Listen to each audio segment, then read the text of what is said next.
Good evening, everyone.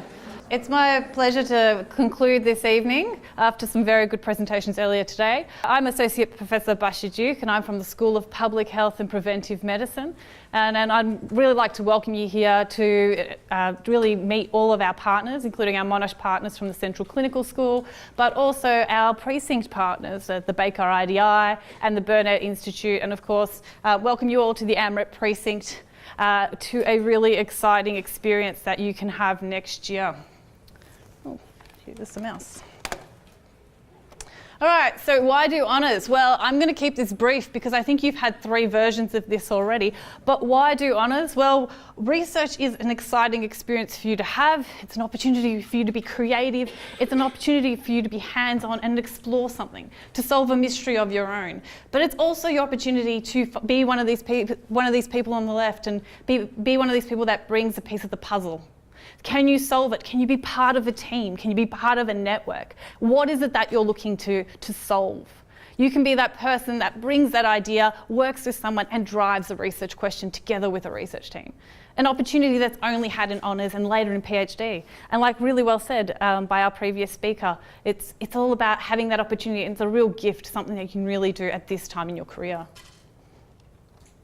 So I'm here to tell you about how to apply, because obviously you all want to do honours and have this creative, fantastic experience that our first 3 speakers have told you about. But what are the actual steps of applying? Well, step 1, choose a project and a supervisor. Now, I couldn't agree more with the statement said prior to my presentation.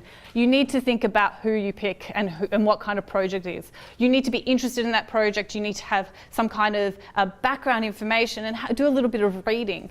But more than anything, you need to see how you fit in with that team. It is a long process and you need to connect with that person and really see if that supervisor and their team are going to be there for your needs. And each of you will have a different requirement. You need to know where do they, will they be travelling, what your project is, do you need ethics? There are lots of questions you should start thinking about when you pick that project.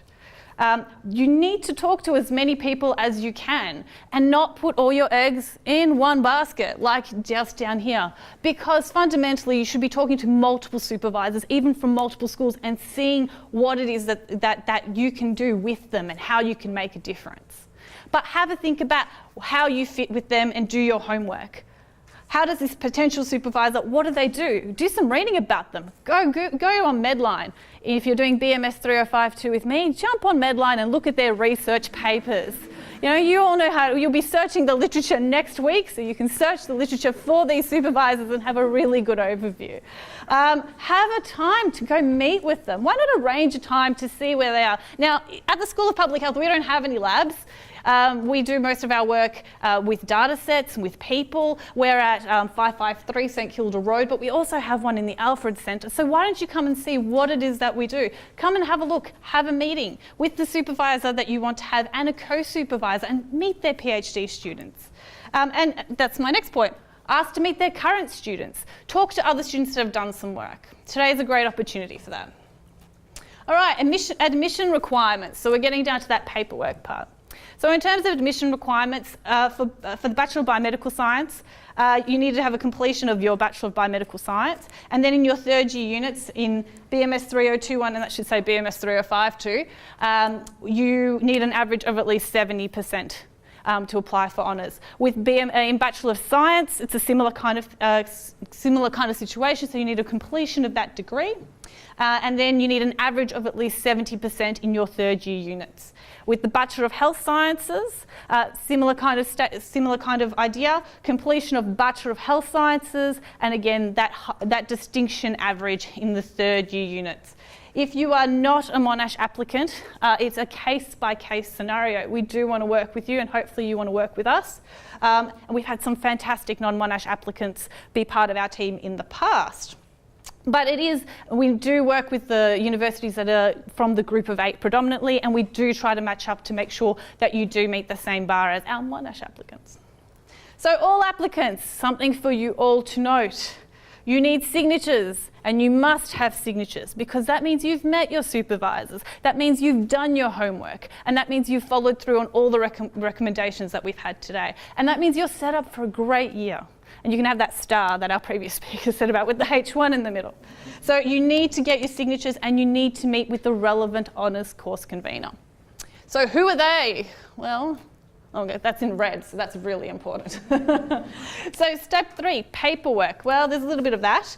The forms are easily downloadable for you. The 2 links are here, and I'm sure we can provide them to you so that it's much easier. You don't have to write them down now. You could probably find them on the School of Public Health website as well as the Central Clinical School website for honours. But you must see your honours coordinator prior to your application and get their signature. So at the Central Clinical School, we have Justin Hamilton and Margaret Hibbs. At the School of Public Health for the Bachelor of Biomedical Sciences. Have I said that wrong? Oh, no, you missed it. Me. Oh, sorry. I think I've got you on the next slide. Sorry. Is it Vilia? Sorry, Vilia. And sorry, Bachelor of Biomedical Science. So at School of Public Health at our school. I won't miss anyone because I know these guys. So for biomed students, we've got Alan Cheng, Professor Alan Cheng, and we've got Joanne O'Toole, who are here today. And for the Bachelor of Health Sciences, we have Darshini Aiton. Make sure when you've done all your paperwork, you submit it to the relevant faculty. Again in red, the dates that you need to know. Now that seems very far away, but what are you going to do in semester break? What are you starting to think about now? You're searching the literature of those supervisors, you're following up with a lab meeting in your semester break, and you're looking at what you're going to do in terms of your honours. Get sorted now, meet the people now, make the informed choice. I sound like a health promotion ad. Make the healthy choice the easy choice. Public health all the time. So how your honours you will run at AMREP is a really important question. Essentially, you're doing a single 48-point unit. And the way it's broken up is you've got the 36 points that go towards research, and then you've got those 12 points that go towards coursework. Now, those coursework points are designed to help you do your research. If that's the skills that you need to develop to continuously analyse the data, if they're the skills that you need to continue to be searching the literature, to build upon what you've done in undergrad. Now, the program starts in late February, but you can stay in touch and start thinking about it over your break, although have a break, I highly recommend it. And then it finishes up in November. Now, the bulk of your time, what does it look like? Well, the bulk of your time will be actually spent on your research projects. So you're here on site, you're attending those PhD seminars, you're networking with your colleagues in the lab or at the School of Public Health, in the offices. You'll actually sit with them, work with them, learn about them, and network with them. But you'll also be doing those specific discipline components that you need to do in terms of coursework. So there's a stats component in some units, and there's some exam on scientific literature evaluation. So it's a transition year. Really, it's a huge transition year. It's really about taking you out of the lecture theatre and bringing you into the real world. Come and join our team. We want you to join our team. Come and get hands-on. Come and help us do what we do and make a difference to the world. All right, some links.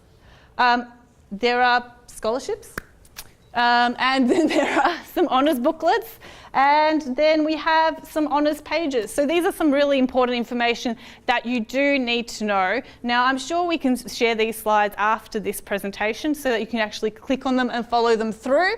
But the honours booklets are fantastic ways to get a bit of insight of what's happening at each of those sites. I know some of the work done at Baker IDI has been fantastic, the honours project there, and only to be rivaled by what's done by the Baker Institute and Central Clinical School. There are some brilliant ideas, some brilliant projects that need to be done this year, and it would be great to have you all on board. All right, now have I got it right, Vilay?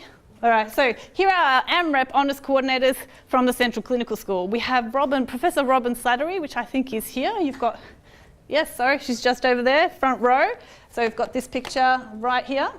Then we've got Margaret Hibbs, we've got Justin Hamilton, Margaret's just in the front, Justin Hamilton, Vilay Jokubatis, sorry, I destroyed it.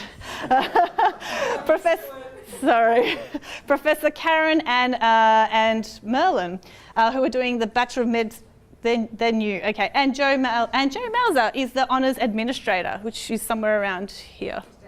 Oh, just outside. So a fantastic team to support you if you find a project from one of those honours booklets at the Central Clinical School.